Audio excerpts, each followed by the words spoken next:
Sarina to stay in the middle, please. Thank you. Good evening, Sarina. Ang ganda mo, Iha. Ang ganda rin ang boses mo, kaya lang, bakit parang takot na takot kang ibanat? Nasa'yo ng lahat. Maganda ka, maganda boses mo. So I think for the next stage, bigay mo na lahat. Okay? Tsaka huwag kang pipikit, ang ganda-ganda ng mata mo. Okay? Congratulations.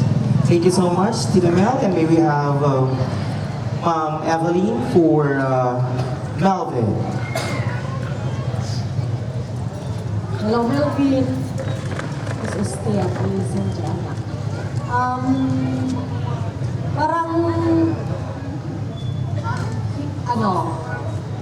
namamaos na yung boses mo.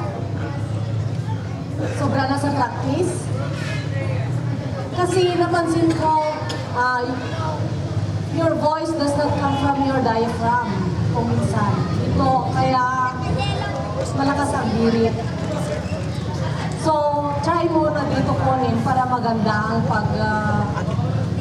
dating ng iyong boses. Tsaka kung minsan nahihirapan ka sa, your breathing. Kaya yung timing mo, na out of timing ka kasi sa paghinga mo. So, improve. I know you can still improve next time. Thank you. Memory.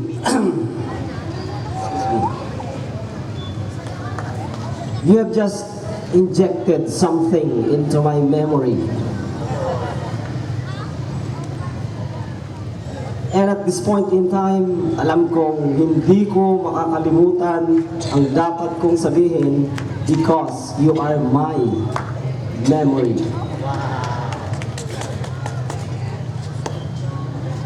This is the third time that you have shown to us the total package. And you know what? You are the total package. You sang the song very nicely. Your voice is very soothing to the ears. Your diction, your timing, very good, saktong-sakto. Plus the fact that you are beautiful. Congratulations. Thank you.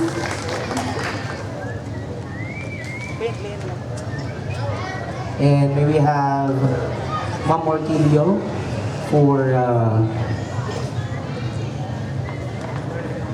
it's Reynalyn.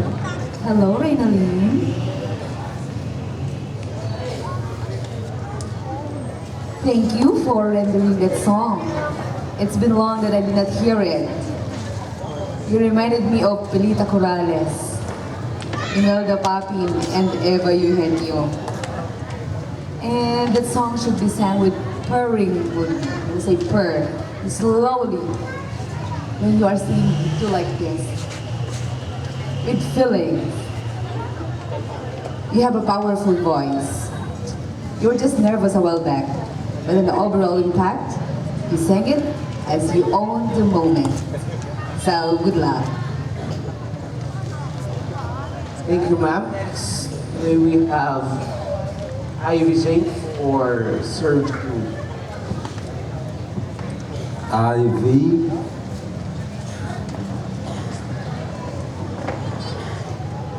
May mga part sa kanta na nag-flat ka. Pero hinahanap ko sa yung ages na kahit na lumuluha matapang. Hinahanap ko yun sa kanta mo. Medyo gusto kong makita sana yun kasi kahit lumuluha ang ages, matapang pa rin siya. Siguro kailangan sa susunod, pumili ka ng kanta na nababagay doon sa boses. At saka kahit Tagalog na yung boses mo, meron pa rin kumbaga sa clarity. ng mga words sa Tagalog tulad ng ngayon ayoko, parang hindi malinaw. Pero sa kabuuan, you performed well. Congratulations and hope to see you next Saturday. Thank you, sir. Okay, may we also have Alvin Antonio o Barangay Loret or Sandy Baroga, sorry. And may you request Sir Manny to please do the honors. Hello, Sandy.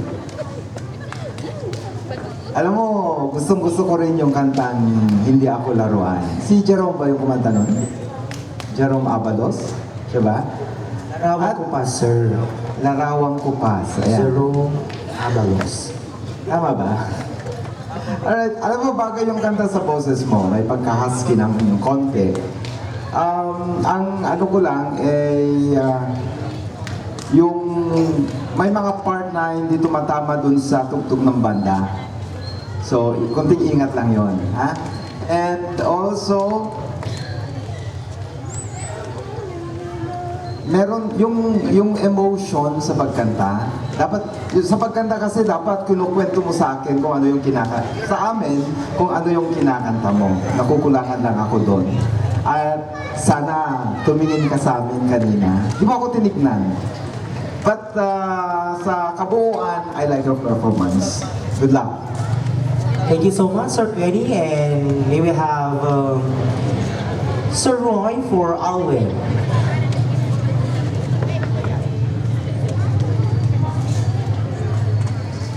And please move forward, Alvin, Kuya Alvin, for your comments. Okay, good evening.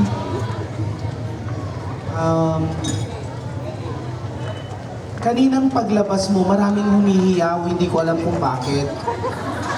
All I thought, makakarinig ako ng interpretation ng paminsan-minsan na bonggang-bongga at luluha ako. Kasi every time I sing this song, kahit nasaan, I feel the lyrics of the song and I feel the melody. I usually cry while singing this song. At kung ano man ang dahilan, sa akin na lang yun. That ganun. Alwin, mamaya kita tatanong. Alwin, I expected ng yung manly na voice kanina. Kaya lang parang boses ng teenager yung narinig ko. Kaya kung pwede, sa susunod, you choose a song na babagay sa katauhan mo, yung medyo brusko na ang dating. You have the voice. Meron kang magandang boses kung pipiliin mo lang yung kanta na babagay sa boses mo. Huwag kang pipili ng kanta na hindi maglalabas sa ganda ng boses mo. Dapat yun ang may advice ko sa'yo. Though, I hope pasok ka pa rin sa susunod na Sabado. Congratulations. Thank you so much. And Olan, pag narinig ko yung kantang paminsan-minsan, I just feel like I'm floating in the vanilla sky. Lalo nang pinaghugutan mo sa Roy, ah. Okay, we all have, ako ba ang lobat o itong mic? Pareho. Hindi rin. Say Lord, Tita Mel. Teka lang daw. Are you ready? Okay. J-Lord, long hair ka, ah. Ang ganda mo. Anyway, yung human, okay din. Okay yung delivery mo. Kaya lang, sana yung pagkakwento mo nung human na kanta, na-feel namin hindi tumagos sa amin eh. So, if ever kakanta ka ulit, this coming Saturday, see to it, anak, na maipahiwatig mo yung kanta sa amin at saka sa lahat. Most especially sa amin na judges. Okay? Congratulations. Okay, thank you so much, Tita Mel, and thank you so much, J. Lord.